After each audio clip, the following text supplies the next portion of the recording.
12 years ago, amidst the moonlight over Washington Square, Lila Novacek, a privileged cellist, and Louis Connolly, a passionate singer from humble roots, fell deeply in love.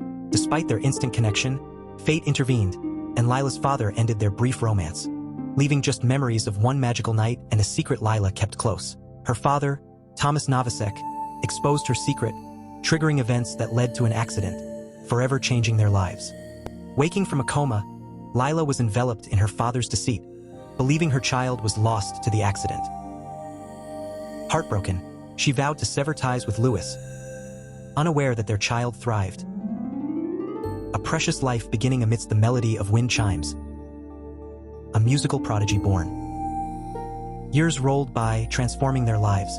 Lila, haunted by the echoes of a child's cry, relinquished her dreams of the stage for the solace of teaching music in Chicago. Louis, too, wandered away from the music that defined him, seeking refuge in the routine life of a talent agent in San Francisco. The music within them seemed to dim, yet destiny, ever so patient, waited for the right moment to rekindle their spirits. The catalyst came with the waning health of Thomas Novacek, who, burdened by guilt, confessed the existence of Lila's son on his deathbed.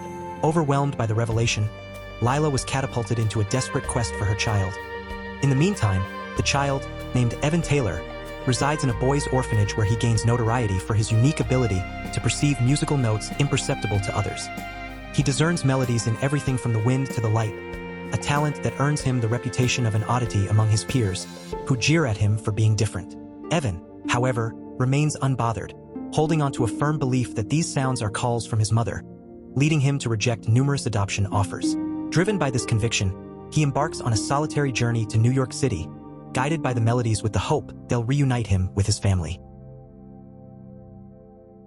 Amidst the cacophony of the city, Evan found harmony in the most mundane of sounds, crafting a melody that seemed to tether his soul to Lila's, despite the miles and years that separated them. Unbeknownst to each other, mother and son were united in their search, propelled by the power of music, a force undeniable in its ability to bridge divides, to heal. It was a symphony of longing, of hope, an invisible thread binding their spirits, promising that amidst the vastness of the world, music, their eternal bond, would lead them back to each other. In the sterile confines of the Children's Services Center, Lila Novacek's desperation clashed against bureaucratic walls. Her plea for haste was met with the cold requirement of process and paperwork, a waiting game she couldn't afford to play. Hollow words of 6 months' patience echoed in her ears, the very antithesis of the urgency beating in her heart. Her persistence led her to Richard Jeffries, a beacon of hope in a sea of indifference. Richard, moved by Lila's declaration of a relentless 11-year search, began the task of delving into records.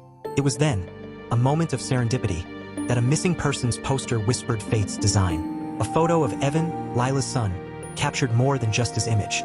It seized Lila's maternal instinct in an undeniable claim. The revelation was bittersweet. Her son was out there, lost to the streets just days before. Meanwhile, Evan Taylor, guided by an inextinguishable quest for belonging, found himself in Washington Square Park, a place where the city's heartbeat resonated with his own. It was there that Arthur, a street boy with the charm of the city embedded in his bones, caught Evan's attention with the allure of music.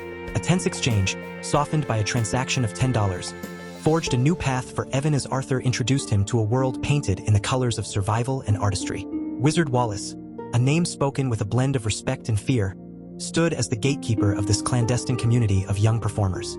Under Wizard's watchful eye, the children became street symphonists, their earnings a tribute to his dominion. Yet within this realm of controlled chaos, Evan found a place among the instruments he adored. One silent night, while the world slept, Evan's fingertips met with the strings of a guitar, a clandestine meeting that birthed melodies pure and true. The magic of the moment awakened the space, drawing an audience of sleepy eyes and curious hearts.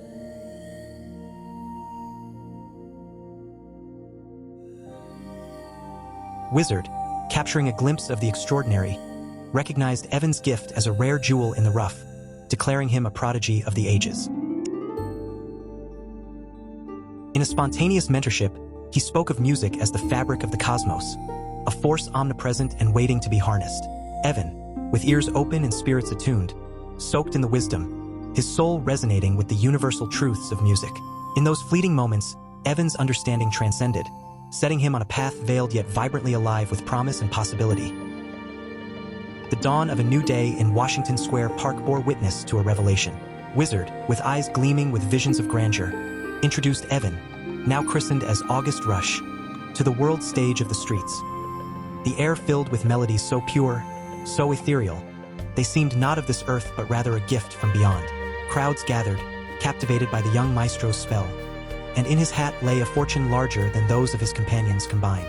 Yet, within August's heart, the desire for recognition was overshadowed by a simpler, more profound hope, that somewhere, amidst the throng of faces, his parents might find him through the telecast of his artistry.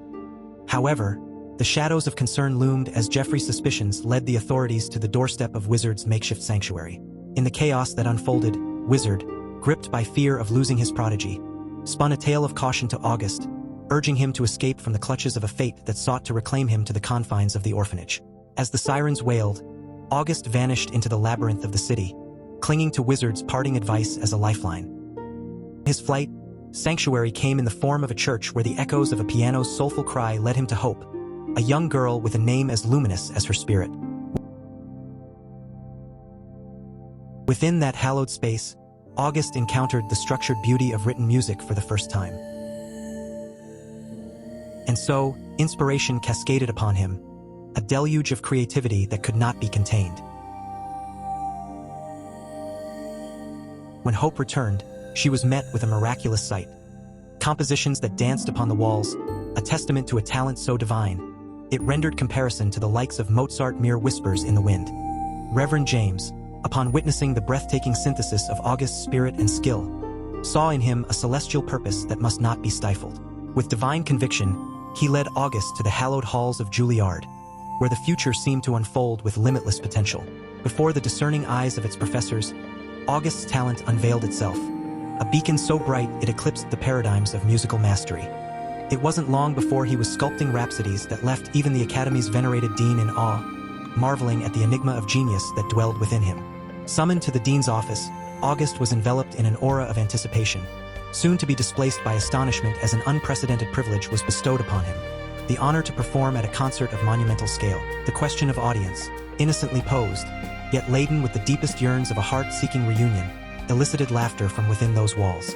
Unknown to them, amidst their assumptions of vanity, lied August's fervent prayer, that amongst the sea of faces, he might finally gaze into the eyes of those whom his soul had been calling out to for a lifetime. And the crescendo of events leading up to the much-anticipated concert, August's dedication to his music intertwined with destiny's threads, drawing him ever closer to the unseen bond he shared with his parents.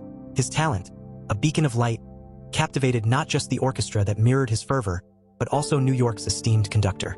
Under his mentorship, every note, every rhythm was honed to perfection, an orchestral rhapsody blossoming from the soul of a boy yearning for reunion. Parallel to August's musical odyssey, Lila, guided by an intuition only a mother's heart could comprehend, believed the symphony of life that first brought her love and joy could also reunite her fragmented family. Embracing the cello once more, she aligned her path with the orchestral cadence set to grace Central Park, unknowingly setting the stage for a familial convergence. Similarly, Lewis, moved by a nostalgic pull to the city that witnessed the dawn of his love, grasped his guitar with renewed purpose, each step toward New York a step closer to his unknown son. However, the shadows of the past, embodied by Wizard's sudden reappearance at Juilliard, cast a looming threat over August's dreams. Confronted with Wizard's claim and manipulative threats, August stood at a crossroads, torn between the call of his heart and the fear of returning to an orphanage life he desperately sought to escape. In a painful decision spurred by Wizard's intimidation, August found himself back in Washington Square, his concert dreams dismantled, yet his spirit undeterred. It was amidst this turmoil, a serendipitous encounter unfolded as Lewis, drawn like a moth to a flame by the haunting melodies of a young street performer, discovered in August a kindred spirit. Unaware of the blood ties that bound them, their shared music became a bridge, a tender yet powerful connection that hinted at deeper, unseen bonds. Their impromptu duet, a dance of strings and souls, left Lewis in awe of August's prodigious talent, sensing a potential far beyond the confines of the park. Even as Wizard's presence threatened to sever this newfound connection, the brief exchange between Lewis and August, now known to each other by their names, sowed the seeds of determination. Lewis's words, a clarion call to pursue one's passion relentlessly, resonated deeply with August. Their parting, though laden with reluctance, was but a pause in the symphony of their lives, a prelude to a crescendo that destiny, in its unfathomable wisdom, had already composed. As the orchestral symphony of life began to unfold in Central Park, the stage was set not just for a musical performance, but for the convergence of destinies long intertwined by the strings of fate. Lila, returning to the limelight after a decade's absence, was welcomed back with a fervor that spoke to the timeless nature of her talent. Her performance, a transcendent journey through melodies, became a beacon, resonating through the city streets, touching souls, and drawing Evan with a force stronger than any he'd experienced. Defiance took hold, and Evan's desire to break free from Wizard's grip became a manifest action. In a dramatic turn, Arthur's intervention allowed Evan to escape, symbolizing the breaking of chains that bound him to a life he never chose. The streets became his runway, the music his guiding light, leading him to the stage where destiny awaited. Lila's heartfelt performance, though nearing its end, became a silent prayer to the universe, an open call to her son. The anticipation in the air was palpable, a collective breath held by the audience, awaiting a miracle. Unfortunately, as the performance was drawing to a close without Evan's presence, the dean prepared to relay the disappointing news to the audience. However, Hope's timely entrance, heralding Evan's arrival, was the spark that ignited the flame of possibility, transforming anticipation into reality. Evan, taking the stage with the confidence of a seasoned maestro, wielded his baton to orchestrate a composition that reflected the very essence of his journey. From the tumultuous tempests to the calmest breezes, his music narrated his tale, a tale so captivating it halted Lila in her tracks, tethering her spirit to the profoundness of the moment. Meanwhile, the winds of fate guided Lewis, drawing him to the park, driven by a mysterious pull towards his son's name illuminated on a roadside advertisement. His determined stride towards the stage was mirrored by Lila's, their paths unknowingly set to intersect in a serendipitous reunion fueled by the very music that once brought them together. In the crescendo of Evan's performance, as the last notes lingered in the air, the spellbinding moment saw the long-separated family finally locking gazes. The audience, a silent witness to this pivotal reunion, observed as time, space, and unspoken words wove together the fabric of a familial bond fulfilled. In that extraordinary instant, the music whispered the culmination of a journey, a tale of love, loss, and reunion that had traversed the vast landscapes of human emotion. And as the final curtain fell on this symphonic saga, it left behind a story that echoed the resilience of the heart and the unyielding power of destiny. Thank you for joining me in unraveling this tale of love, courage, and music. If this story has moved you, stirred your soul, or brought a tear to your eye, I invite you to share it, to spread the magic of this narrative far and wide. Until next time, remember, the melody of life is always playing. All we need to do is listen.